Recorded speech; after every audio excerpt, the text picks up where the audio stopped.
Backseas Musical Podcast. Resistance is useless!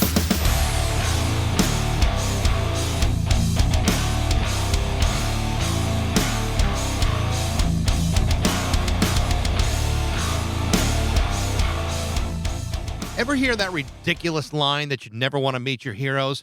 Well, that's total garbage. Meeting your heroes is freaking cool. I've been trying to schedule an interview with one of my biggest heroes, Andy Partridge from XTC, from as long as I've been trying to do this podcast, which isn't a real long time, but we have scheduled, canceled, and rescheduled this interview at least 6 different times. Between technical malfunctions, scheduling conflicts, and Andy getting sick with COVID-19, it's been a little back and forth, and under normal circumstances, I might have given up trying, but I made no secret that XTC is my all-time favorite band. So let me give you a little heads up. I am going to fanboy the crap out of this interview, but before I do, allow me to establish a little background. In 1975, Andy Partridge and Colin Moulding formed a band with Barry Andrews and Terry Chambers called Star Park. They then called themselves the Helium Kids, and then when things started to get really good, they renamed the band XTC. They released 2 albums with that lineup, White Music and Go To, and while Andy was the principal songwriter in the band, their first hit record was called Making Plans for Nigel, which was written by Colin Moulding for their 3rd album, Drums and Wires, which also featured Dave Gregory on guitar. A few more albums came out. Each one was more fantastic than the other. They toured relentlessly until 1982, when Andy had a nervous breakdown on stage while simultaneously fighting the effects of withdrawal from a 12-year-long addiction to Valium, where he quit cold turkey.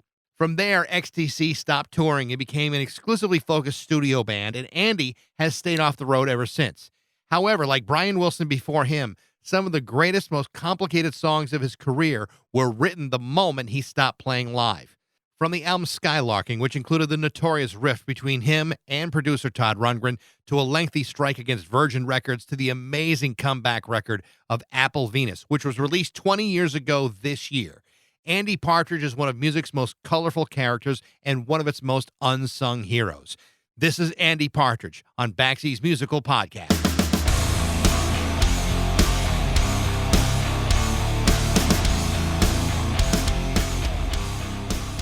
Hey, is that Mike?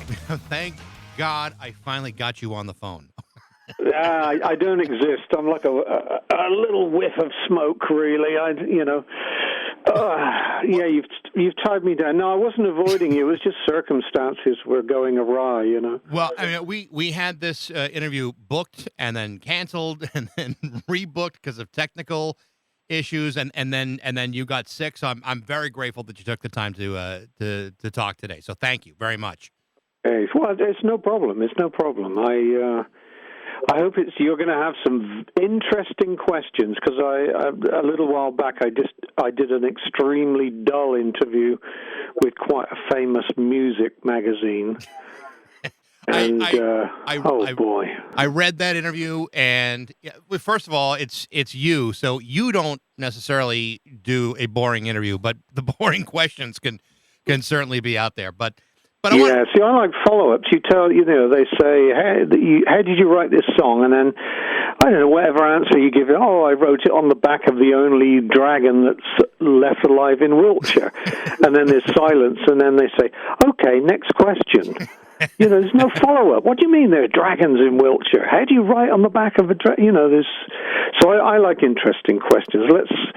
Let's talk about everything in the world bar music today. Wonderful. Well, I want to start off because obviously us in the States are certainly going through the pandemic, and I know you had the coronavirus. How are you feeling, and how did you recover? I think I did have the coronavirus. I never got tested, but then who did? Britain is so willfully unprepared for everything. Oh, we're at war with the Nazis? Oh, I suppose we ought to... do you think we should do something about it? I don't know. Let's have another tea and a biscuit. We are the make-do and muddle-through nation. We just cannot get anything together. It's in the English genes to not care about anything. And, that won't... What, there's a pandemic? Well, it's not going to come to Britain. I'm not going to catch it. when I go out now, when I go out every few days around a store to get some groceries, I'll probably be the only one in that big supermarket with a mask on. Really? Yeah. Because they just have this attitude where they think, oh, I'm British, I'm not going to catch anything. I wasn't going to start a fight with him because I think he had a facial tattoo, and it's like one of life's laws: never start an argument with somebody with a tattooed face. But I could hear him talking about me. He stood about 12 foot away or something. Look at him with a mask on. Look at him. What does he think he's doing? He looks stupid, doesn't he? He thinks that's going to stop him catching it, doesn't he? And I thought to myself, yeah, I'll come and stand at the foot of your bed and mock you mercilessly when you're dying. And then you'll take that information and talk about it through international phone calls. Yeah, well, I think I did have coronavirus, and I thought initially it was just a flu, Yeah. But it turned out to be the meanest, nastiest mother of a flu with weird other symptoms like intense headaches and diarrhea, loss of appetite, weird stuff that you don't get with the flu. You have a flu, you have it for a week, and then you're up and about, and everything's fine. I was in bed for like 5 weeks, and at the end of that, I was getting out of bed, and I had zero energy or zero go. So yeah, I think I've been there. Well, I'm glad you're better, because selfishly, I would hate to have thought that you would have died from a disease without completing this phone call. Yeah, well, yeah, we've joined the circle up here to some extent. Right. Before I really get into the questions I've been putting together for the last several months, I want to share a little story with you. I'm the father of 3 daughters. I got a 20-year-old, an 18-year-old, and a 16-year-old. And when they were babies. And they would do what babies do. They cry, they get upset, and they're looking for attention. They're communicating with their tears. I would go into their room. I would grab them out of their cribs, and I would sing 2 songs, 2 different songs. One was "Here, There, and Everywhere" by the Beatles, and the other one is a song that you wouldn't necessarily think would lend itself to a lullaby, but it did, and that was "Earn Enough for Us" by XTC. And my kids... That is a really weird choice. I don't know why, because it's about fatherhood and having a family, and worrying whether or not you can afford to do this and give the kids everything that you want in life. But yeah, I guess so. I mean, I've heard people say they've sung to their young kids. They've sung the song "Everything Will Be All Right." Well, that would do too. But but that song for me, it meant something to me personally. And then to do it to my kids, and then now as my kids have gotten older, and they have embraced your music, from everything from white music onto drums and wires to wow, you got them hardcore now. They even know a bunch of songs from the Fuzzy Warbles collection. So my kids have actually embraced everything. They've shared it with your friends. So bottom line, the Andy Partridge canon of work continues through the generations here in the States. It's like Fahrenheit 451, where people learn the books, and they are living books, and they can tell the books to each other. So we've got some living XTC tracks. You absolutely do. So on behalf of my kids and myself, thank you, because that song alone put them to sleep many, many times. Yeah, it has that effect on audiences too. I watched the documentary again. This is Pop a few weeks ago, and oh Jesus, I had to lose a little weight after that. Whoa, I saw myself on that, and I thought, man, what a fatberg. I was, and I tell you what made me lose weight, getting that virus. That was excellent for weight loss. But so you saw it again? I saw it again, and the thing that I find, well, there's a couple things I find really interesting. One was the fact that you come right out the gates saying you hate documentaries or rock documentaries.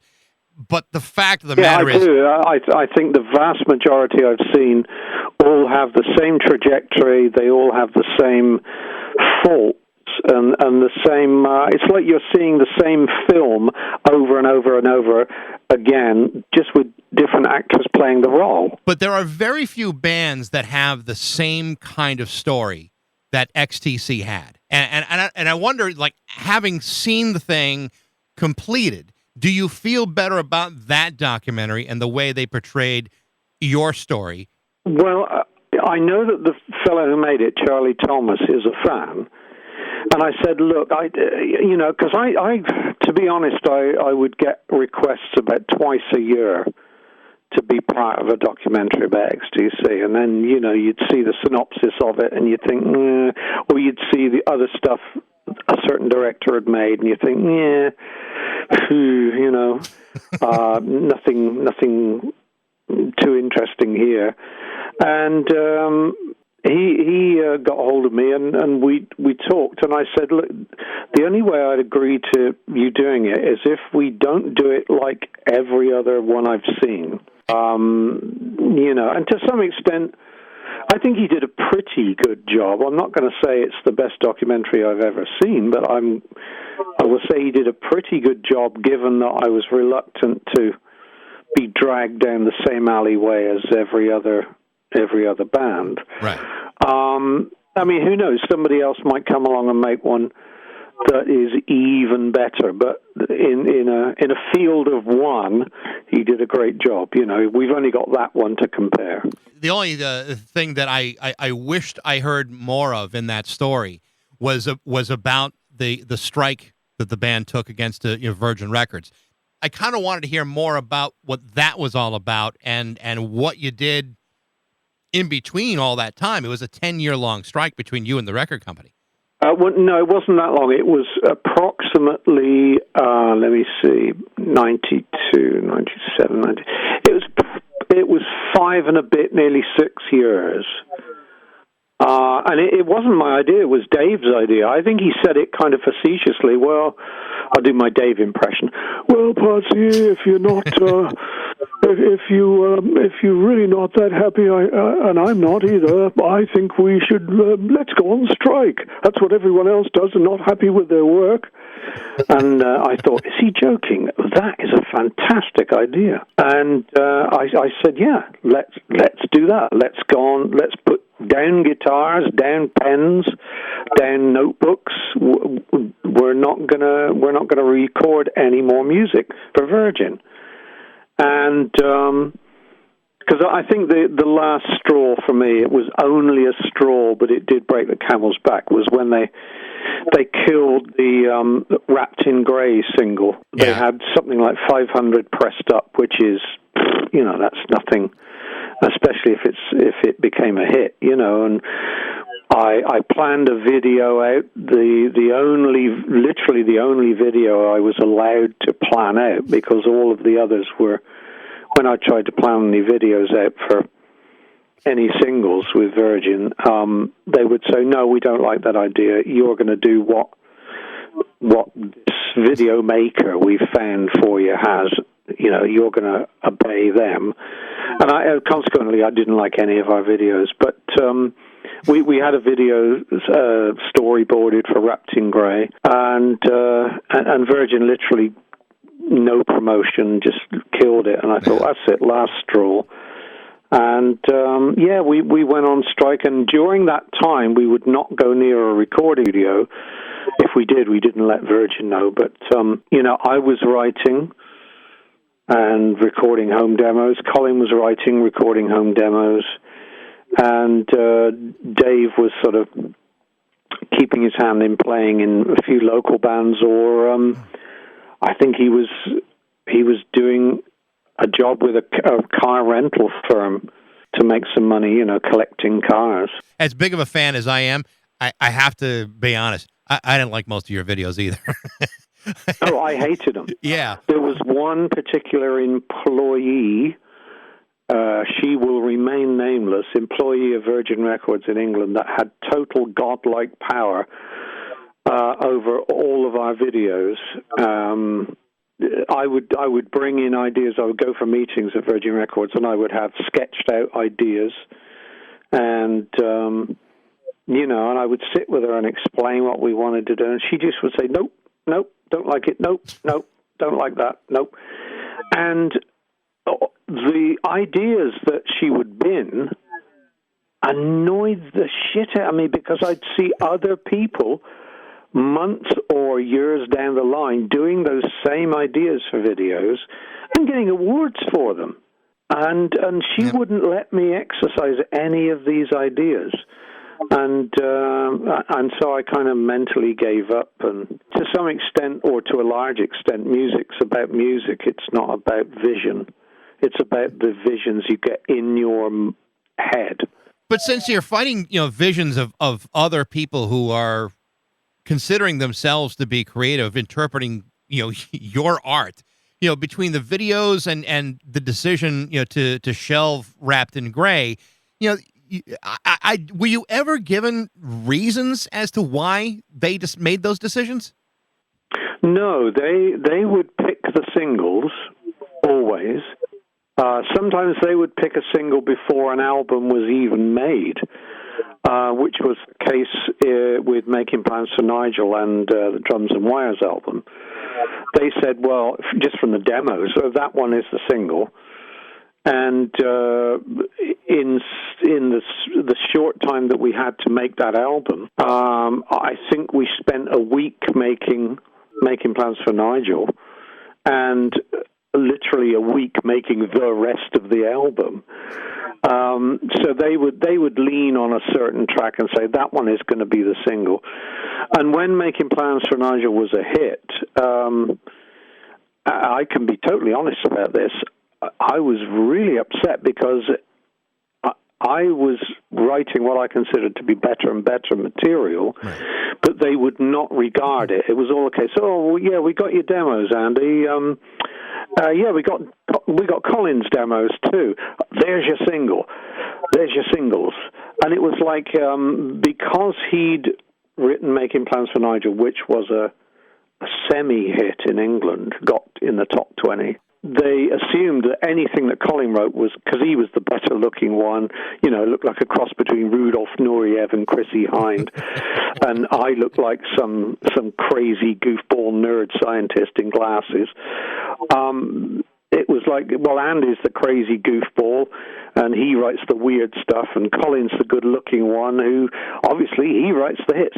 So for many years after Making Plans for Nigel, they found it difficult to focus on anything I'd written.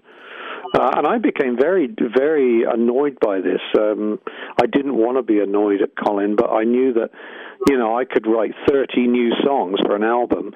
Colin could write 4, and they'd pick 2 of his 4 as the singles. So, yeah, that was difficult to take. One of the things that Sure, no, you go anywhere. I like to wander. Okay, well, one of the things that I found really fascinating was the entire discussion about synesthesia.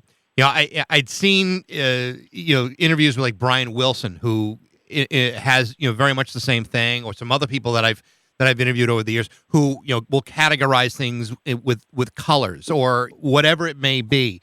But the explanation you gave to it, and then to see it in practice, was I've never seen it done that way, and I thought it was fascinating to watch someone who has it being able to interpret it and also vocalize how it's all coming at Yeah, that you. was 100% truthful. I hadn't prepared anything before, and I threw my hands genuinely on a chord I'd never found before. But then I do that a lot because I don't really know the names of most of the chords I play on the guitar. And probably none of them I'm playing on a keyboard because I'm so primitive with that. But that was a genuine experiment to show the filmmakers that that's how I write songs. The majority of the songs come from sometimes just one chord that will summon up an idea, usually 2 or 3 chords, and the rhythm they're played in will supply the lyric, because what you have to do, for example, a song like Scarecrow People on Oranges and Lemons. In fact, I'll tell you what, there is a guitar in here. Hold it. Sure. I'll kind of show you what I'm talking about. I blundered on this chord, and I'd never played that chord before. I still can't tell you what that chord is. But I took my finger off of the root note and sort of alternated it. So I had the on the bottom, Right. and that chord on the top. Then I took my finger off the root note, so I had a different root note. So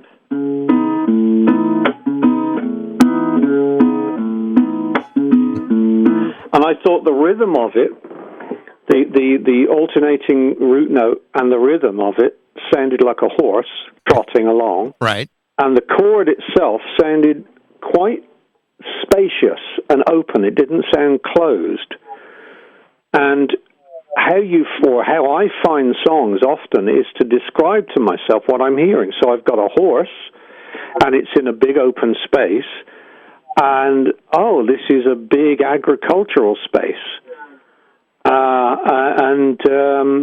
Suddenly you're pulling things from your subconscious about agricultural spaces. You're pulling scarecrows as like quasi-people, and you're pulling modern agricultural practices, which are pretty damn poisonous. I find myself, the chords and the movement, that boom, down, boom, that totally gave me that song. But that's not unusual. Most of my songs come in that way. I find a chord or two chords, and I'm telling myself what it's making me think of, and I find myself telling myself the lyric. That's amazing. And that's one of the questions I want to ask you about it, because at what point in your life do you discover that this is something that is unique to you and is a gift that most people, including most songwriters, just simply don't have? How did you come about the understanding that this is maybe not quote unquote normal? I've no idea, because I was not taught music. I never took any music lessons in any way. And I, as I say, I don't know the names of most of the chords I play on the guitar. And so I can't read music. So I have to do it all intuitively, and sound for me makes a picture. When I hear other sounds on other people's records, they make a picture. And sometimes I find the lyric that they're singing is argumentative with the sound they're making. How to describe this? It's very difficult. It's like saying, have you ever smelled the color blue? I guess I've got some funny wiring in my brain, which I can see. There was a famous land speed record-winning car called the Bluebird.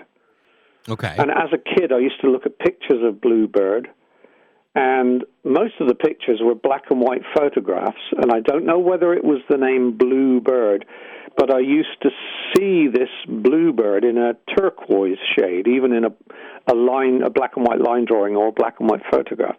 I'd see it as the shape of it made a kind of turquoise color in my brain. And then certain chords, especially A6, the chord A6, which is this one.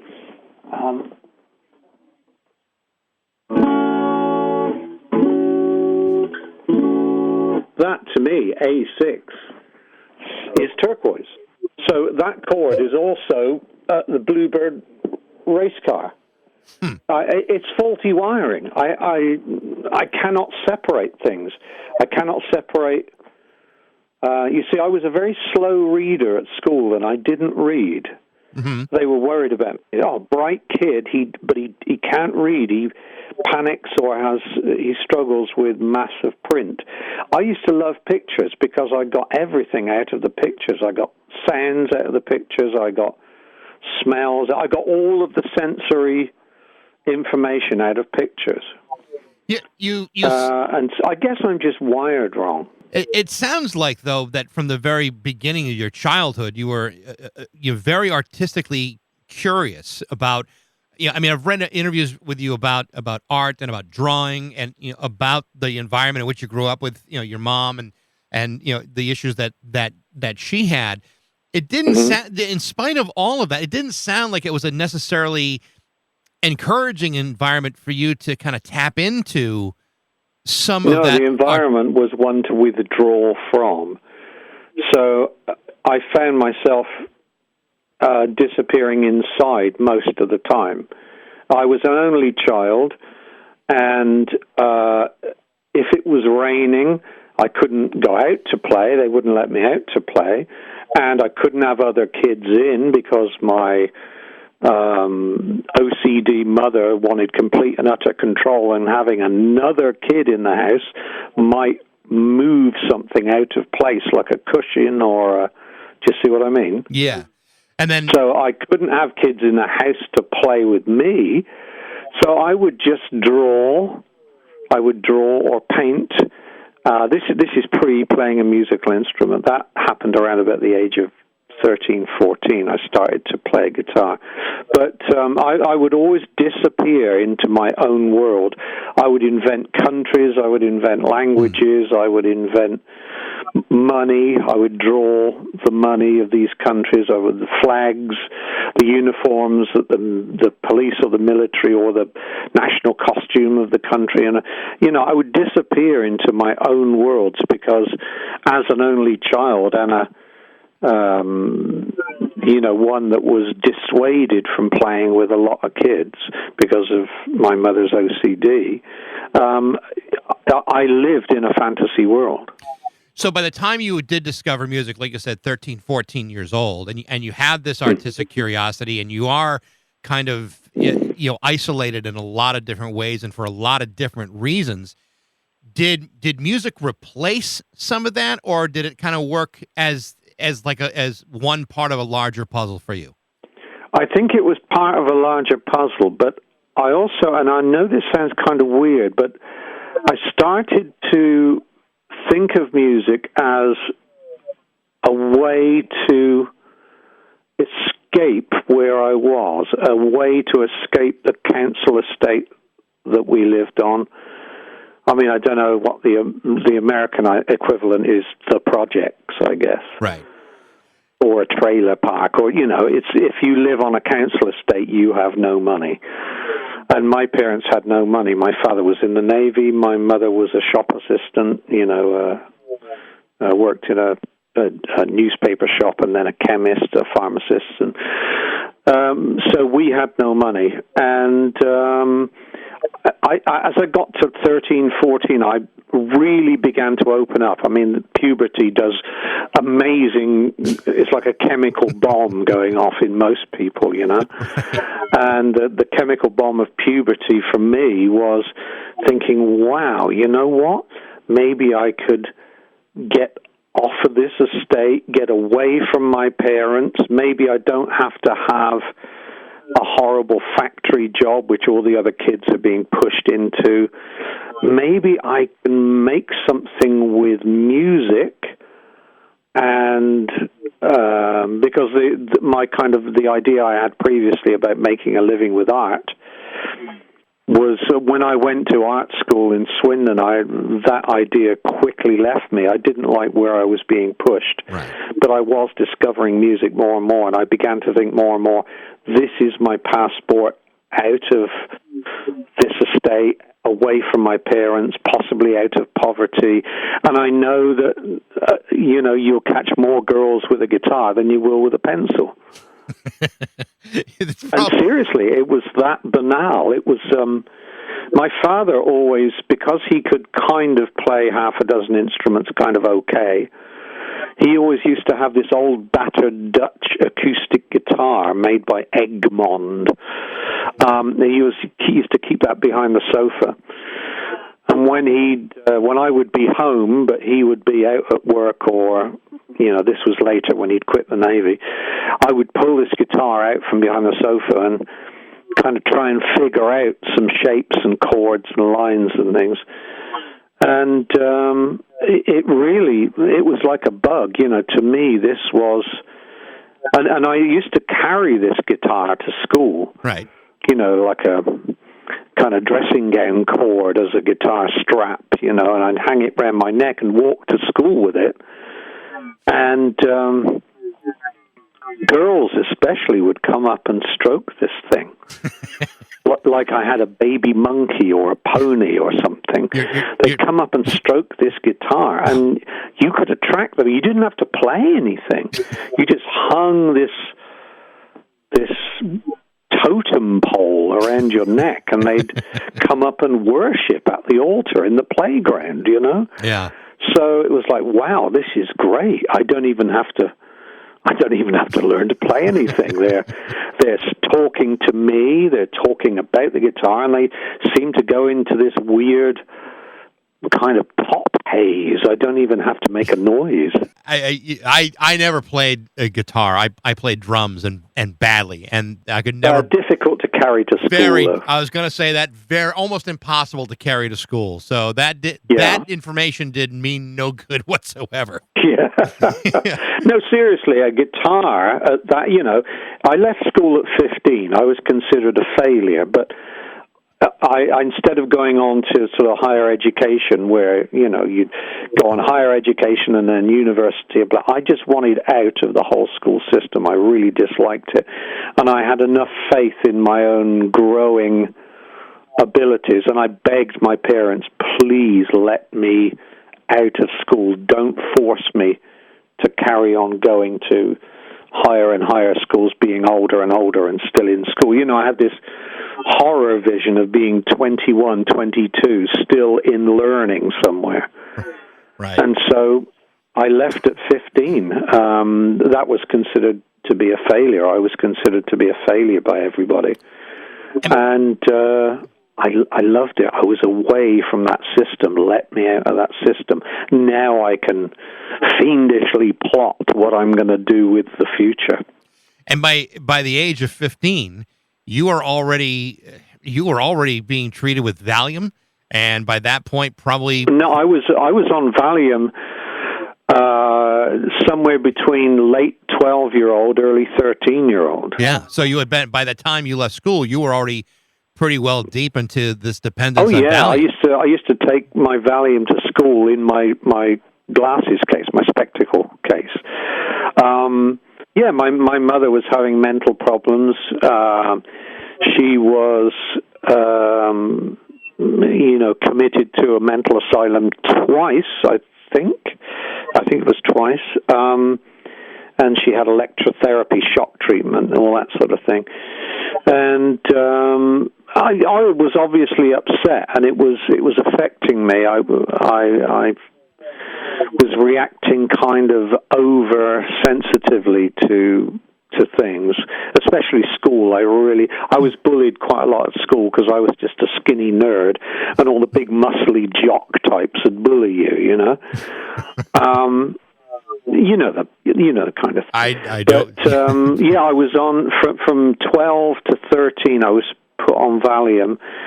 And just left on it, and then I think they try new variants out as they came up, but they never reviewed it. And I was still on Valium at the age of 26 when I was touring, until my first wife at the time decided, without consulting anyone, or without consulting me, or certainly without consulting any doctors or specialists, she was going to throw all my Valium out, knowing that it'd be difficult for me to get more in the middle of a big U.S. tour, Right.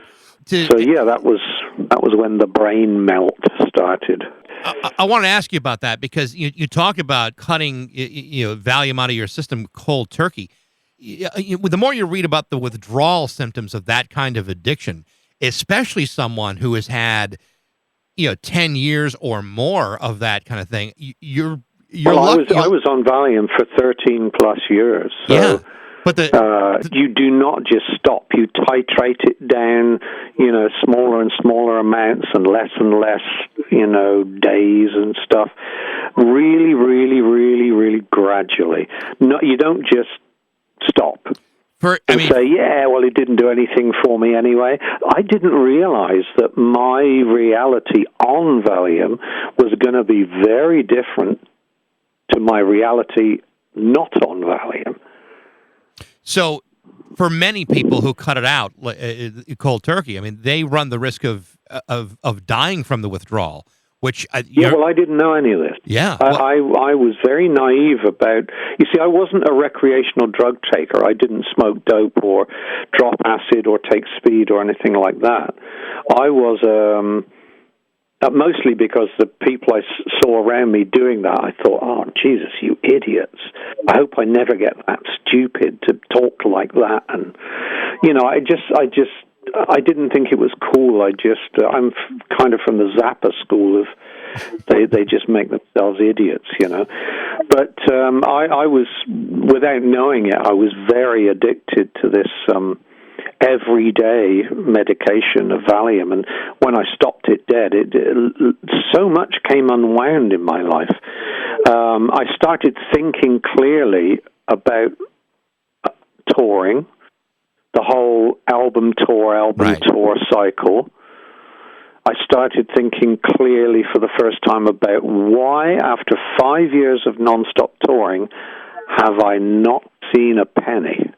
Not one red cent. Nothing. And then something is very rotten in the state of Denmark, I can tell you. So I started to think clearly about stuff that other people may have taken for granted and thought about years before. I just kind of went along with the whole thing. Yeah, let me at the stage. Let me make a noise with my gang. Let me make records. Let me get apparently free beer in the dressing room. But you do get little awakenings along the way. I remember jumping in with the band into a big stretch limo, arriving in New York one time, and I was talking to this driver in the front, and I said, "Whoa, the size of this limo! Whoa, we're literally from a council estate. We're poor kids. This is incredible. I wonder who's paying for this." And he knew, because he'd picked up people all day, every day of his life. He just turned to me and said, "Well, you are, son." And that hit me like a brick across the side of the head. I thought, Jesus, of course I am. Right. Of course we are. Stopping being in a thug, in a fog of remoteness from real life. I started to think deeply. I started to think, do I want to be doing this? I wanted to do this when I was 15. Do I want to be doing this now I'm 26, 27? Do I want to be in a musical gang? Do I want to be touring and seeing no reward for it? Who's getting all the money? We certainly aren't. And I think that this new, clearer thinking, that went hand in hand with the actual negative effects of cold turkey. I was having panic attacks. I never knew what they were. Yeah. My limbs were freezing up. I was getting big bouts of amnesia, so much so that I couldn't remember who I was, I'd be in American hotels, and I'd go and look at the number on my door of my room. 420 or whatever it was. And I'd ring down a reception and say with my politest upper-class English accent, "Excuse me, can you tell me who's in room 420? "Well, certainly, that's Mr. Partridge." "Oh, okay." And, they'd tell me who I was. Wow. I would forget who I was. I would forget why. What am I doing in this van? What am I doing in this airplane? Big, and literally my limbs couldn't function. I couldn't get off the bed to go to sound checks. I'd have to, instead of the phone ringing saying, "Hey, we're in reception, the bus is up and running, come, let's go do the sound check," I'd be like half an hour trying to get off the bed because my body would be like frozen.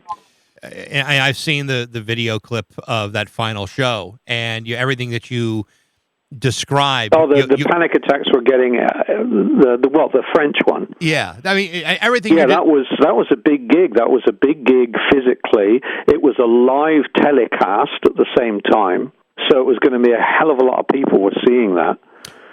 And the panic attacks were getting like every gig now. And as I say, I never knew what panic attacks were. I'd never had any in my life. And suddenly I'm getting them all the time. And I think, why am I going crazy? Am I sort of going down the Syd Barrett, Brian Wilson route, but without taking the drugs. Right. What's happening? Am I turning into a madman? And nobody sat me down and said, that's a panic attack. And you're getting panic attacks because your life is out of control. It's going where you don't want it to go, and you don't have any control over it. But you're also in a band, and you're also in a band with Colin and Dave and Terry at the time, and I'm sure they're watching you go through this this period, wondering, well, what's going on with Andy. Then this Paris show happens, and you're off stage. I would imagine that they had to be very, very confused. But it sounded... I think they were immensely confused, and the French record label was saying, this is a terrible shame, but you can still do tomorrow's gig, and that's going to be televised as well. I said, no, I need to stop. You don't realize I need to stop, and nobody was listening to me. In fact, when we were working on the English Settlement album, I took all the band aside one at a time and said, look, I'm sick of touring. I don't want to tour anymore. I want off of that circus. I really want to concentrate in what I think I'm good at, which is writing, and I want to learn how to record better and better records. And completely to a man, they all said, you'll get over it. Don't worry. You wait. You get out there. You'll see that crowd. You'll hear the roar of the grease paint, the smell of the crowd. You'll love it. So...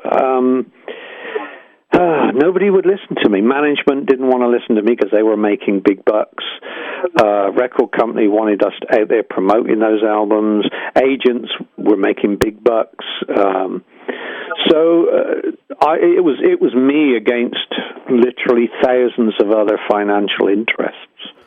But you did wind up writing some of the best music of your career the moment you left the stage. Only because I just said, that's it. I am not touring anymore. I refuse to tour. And when I refused to tour, I think my writing got better and better because I had more time. I wasn't being thrown from one hotel to a jet, to a bus, to a dressing room, to a gig, and then that cycle the next day and so on. All that is great fun if you're like 18. But when you get in your late 20s, you start fantasizing about normal life. You think, wouldn't it be great to have a house instead of living in a hotel or living in a kind of scummy digs? Wouldn't it be really good to have a kid or two? That'd be great. And I was longing for normality and longing to take possession of my life. And I think we made better records when we stopped the touring debacle, because touring is not for everyone, and I found that out. And I especially found it out quickly and painfully when I became, for want of another word, sober, when I became unaffected by drugs, by Valium. The interesting part about it is that I just finished an interview with Chris Franz from the Talking Heads a couple of weeks ago. He's got a brand new book out, and he wrote in the book a pretty good passage about XTC and about you guys, and read the same thing with the book that Andy Summers wrote a while back. That you guys were a remarkably good, tight live band. I didn't think so at the time, but you can't see that because you're inside. You're right in the eye of the hurricane. Right. You just think, shit, somebody messed up the intro of that song, or, that guitar's gone horribly out of tune, and you're looking for imperfections, and you can't see the big effect because you don't know what shape the goldfish bowl is because you're the goldfish. If you were stood 50 yards back and were looking at that goldfish bowl, you could see perfectly what shape it was, but you can't do that when you're inside it. And I think we were a great live band. I can see that now. I can see it. People say, we dug up this bit of film of you live. What do you think to this? And I think, wow, that's really good. We're blowing away the competition there. And anyone says that we aren't blowing them away, you are deaf and blind, you know? Well, that's the thing. I mean, to combine the fact that you really were a very good live band to the kind of music that you were writing. There wasn't anybody writing songs like you guys were, and rightly or wrongly, to have you guys lumped into that punk music umbrella, was never an accurate description. You guys, unlike a lot of punk bands at the time, you could actually play, and you were writing songs that were complex. I mean, I remember the first time I got into XTC, I was in college, and my roommate had a bunch of albums, he had, Drums and Wires and Black Sea and English Settlement. But I remember sitting in the room alone. I put on Black Sea, and I don't know why this song was the one that kind of got into my head, but it was I could not stop singing it. Was Burning with Optimism's Flame. There is no song in the history of music that sounds like that. It's a totally unique song, and it's like that's when I discovered the greatness of that band, and in particular the way you write music. That's the one that did it for me. Wow. Well, I can tell you technically why it's a bit unusual. I mean, I'm singing I'm playing threes over a drum rhythm in fours. I think that's the case. Hang on, it may be more complex than that. I don't know. I've never. It's kind of in two keys simultaneously. It's kind of in C and G simultaneously. It rocks. C G C G C G. So it doesn't stand still. And I'm singing,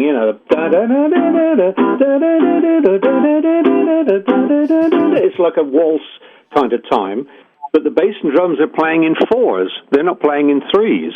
So it collides in many ways, but just finding that chord, or that rocking from one chord to the next there, it made happiness. And so that's why the song is about optimism, because it was like pressing a big red button with happiness written on it.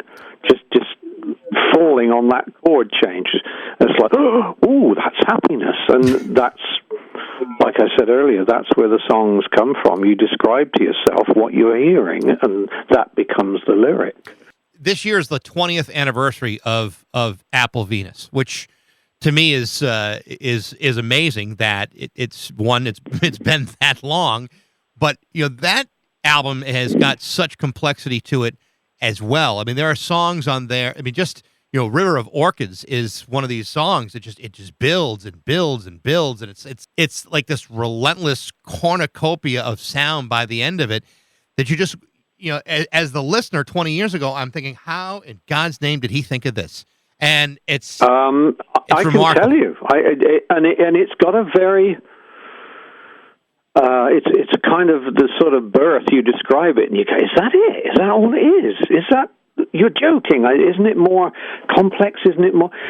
I knew I wanted to work with an orchestra, and I knew it was going to be expensive because orchestras are not cheap.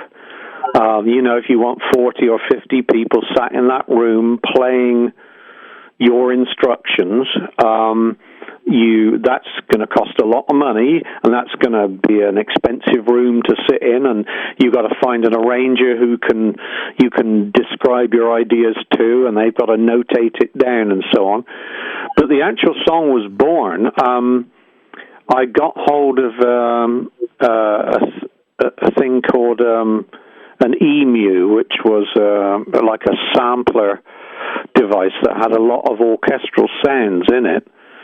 And I was getting into sequencing because my keyboard playing is so primitive. I literally have to play one note or one chord at a time, and a sequencer captures what you do and assigns where your fingers are pressing the keys to whatever sound you tell that to be.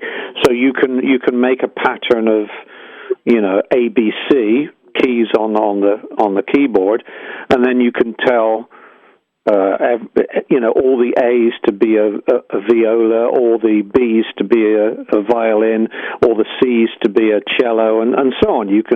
So what it does is it remembers what gets kind of punched into it.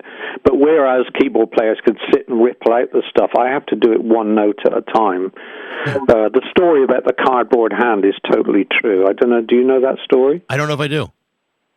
Oh, before I got into sequencing, my keyboard playing very naive, and I would sit and look for a chord, and no, that's not a good note. That's not good. That doesn't sound good with that one. Oh, that one sounds a bit better. And then what I would do is hold the shape with my hand, like my hand had been frozen. I'd hold the shape of the chord I like the sound of, and then I'd draw around it onto a piece of card, and I'd cut that card out, and I'd write on it something like first chord, and then I'd find the next chord in the song, and go through the same process again, draw around my hand on a piece of card, and write second chord, and so on. So that's how not being a music writer, that was how I remembered what notes made up the chords of the song on a keyboard. Wow. But when I got into owning a sequencer, that kind of does that electronically for you. But what I did is I found a pattern which I assigned this bum bum bum ba ba ba ba ba ba ba bum bum bum ba ba ba ba ba ba ba ba bum, and as I was building it up, it was I did it all with what they call strings played pizzicato, which means instead of bowing a string with a bow and making a long sound, you pluck it and it makes a short sound. Yep. And in my head, that was the sound of water or raindrops. And so I made this pattern with all these dripping raindrop sounds of pizzicato strings, and I just let the pattern go round and round and round, playing around and round, literally for hours. I was so excited. I thought, wow, what have I found here? And I started to describe to myself, well, it's rain making flowers grow. Where would it be great if flowers grew? And I started looking through a notebook I had, and I'd written the phrase, dandelions roar in Piccadilly Circus. And it didn't make any sense because there are no dandelions in Piccadilly Circus. It's a sort of a motorway area in London, a big kind of car junction like Times Square or something. And but I like the idea of a circus, and there are lions in it, but they're not lions, they're dandelions, like the weed. And I thought that phrase, I heard the dandelions roar in Piccadilly Circus. That's it. I'm going to base the whole thing around that. And so I'm describing to myself the lyrics. I'm describing about orchids, and wouldn't it be great if there was no traffic in Piccadilly Circus? And so, it grows from self-description. Yeah. You're describing the scene of the crime to yourself. So, two things. One, I want to be the only guy that doesn't ask you any questions about Todd Rundgren. So no, you can if you like. I'm completely fine with it. Seriously, I've got an interesting answer for you. But go ahead if you want to. Well, so the stories of Todd Rundgren and Skylarking and the relationship that you guys had or did not have.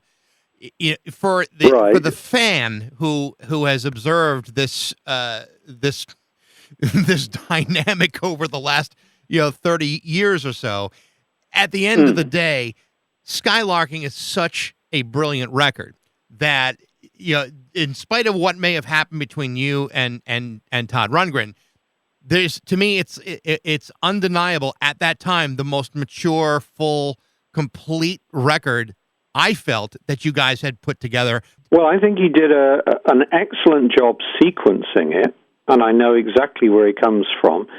for that reason. He's also a huge Anglophile, so he loves the Beatles, he loves English music. And I think as an arranger, that is his major skill. He's a fantastic arranger. His production skills are difficult to live with. His engineering skills are medium to sloppy. But his production, if you want to know what he's like to work with as a producer, go and interview Joey Molland from Badfinger. Okay. He will tell you exactly all the same stories that I've told about Todd Rundgren. How he enjoys belittling the artists he's producing. He likes to break you down so you will obey him and the production can get on quicker and get it over with so he can move on to the next money-making thing. But talk to Joey Molland, talk to Sparks, talk to the band, talk to, when I mean the band, I mean Bob Dylan's the band, the Hawks. Right. Talk to Patti Smith. Talk to literally anyone that's worked with him, and they will have the same stories about his personality. I mean, even B.B. Buell, who was like his love life for a while, she said, Todd's the sort of guy that knows how to take a computer apart, put it back together so it works more efficiently, but he has zero people skills. And they will, all the people, or a lot of the people that work with Todd will tell you the same stories. Reading a Joey Molland interview quite recently, I was sat there, because I do most of my reading in the bath or on the toilet, that's why the magazine basket is in there. And I sat there reading this interview thinking, no, he didn't. The bastard, he did that with us as well. No!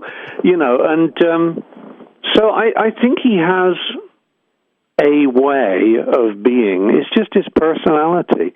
And I didn't like, I guess I felt that I was being crushed by Virgin, who wanted US hits. And I was being obliged to shut up and not have any input in my own songs, which felt terrible to me because my songs are my babies. And to tell me how to have my babies and how they're going to be torn out and thrown against that wall, no. These babies are going to be pulled out lovingly. They're going to be laid in that little cot there and they're going to be given every great start in life. Wow. They're not going to be torn out and just, that'll do, that's fine. No, it's not sounding right. Let's get it to sound right. No, we don't have time. Forget it. Most of the arguments were it was difficult for me to relinquish control of my songs, and that came up against Todd's way. Like I say, you just go and interview any of those people. Joey Molland will tell you what he's like. Well, I'm glad I avoid asking you those questions then. Well, I could be vicious, but it's kind of pointless. No, I could really say a lot of nasty shit and you'd say, no, that's just bad blood. And no, it would all be true. But like I say, you go and interview other people that have worked with him, and you'll find many of the same stories coming out. Well, I'm a much bigger Andy Partridge fan than a Todd Rundgren fan. So if it's a matter of choosing between who I would want to believe, I'm going to wind up believing you anyways. Well, like I say, just go and interview the other people. Don't take it from me. Go and interview the others.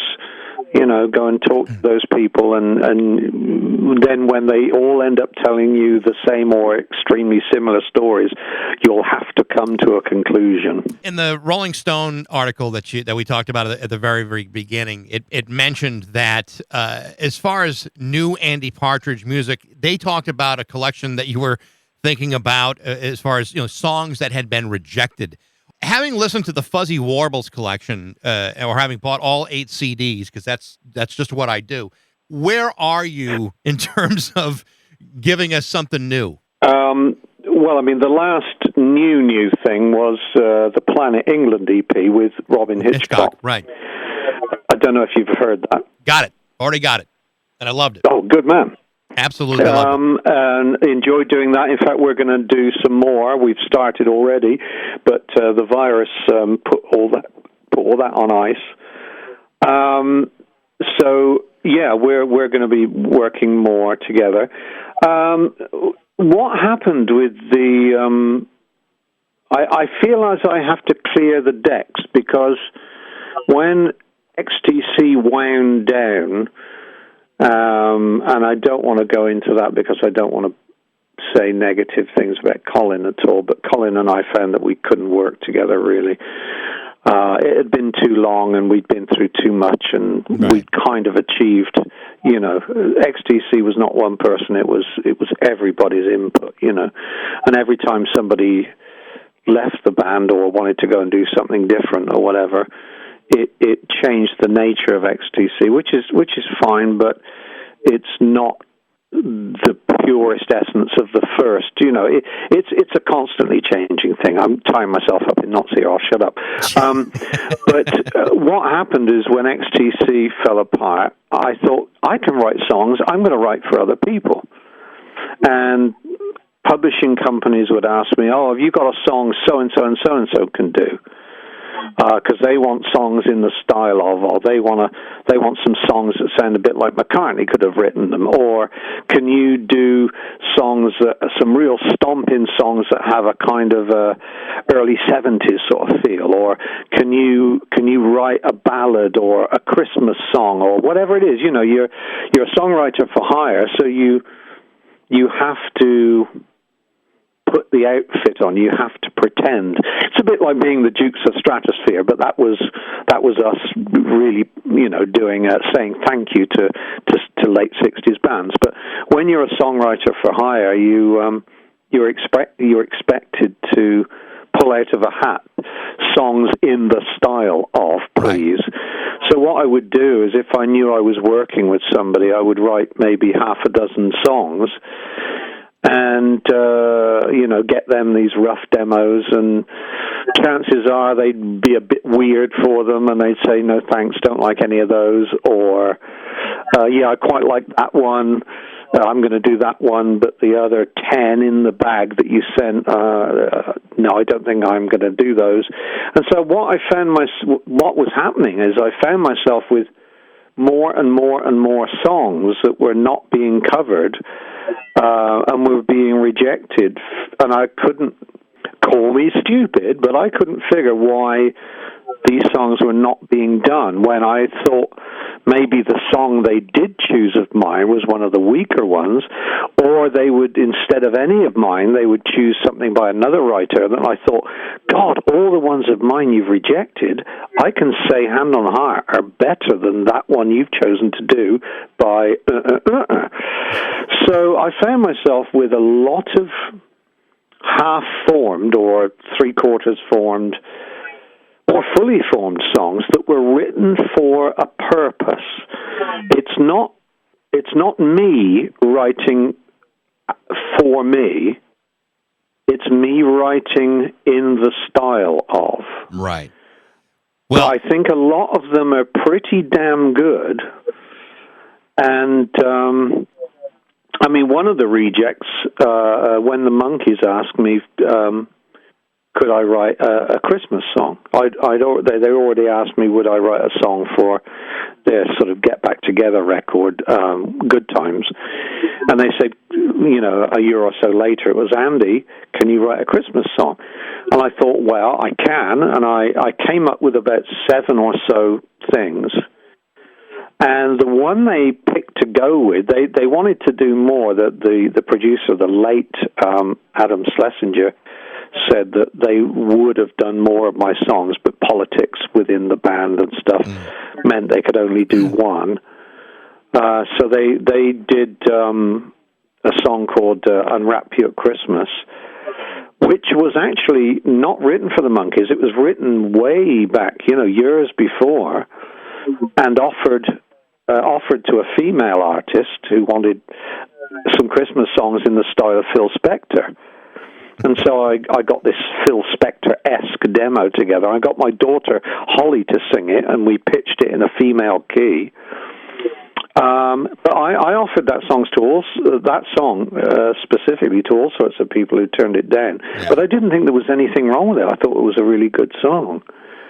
So yeah, I've considered doing a series of records tentatively titled My Failed Songwriting Career, where I will finish up and polish the demos of the better songs and get them out, because I think until I get all this furniture out of my brain, I can't think about where to go new, if you know what I mean. Right.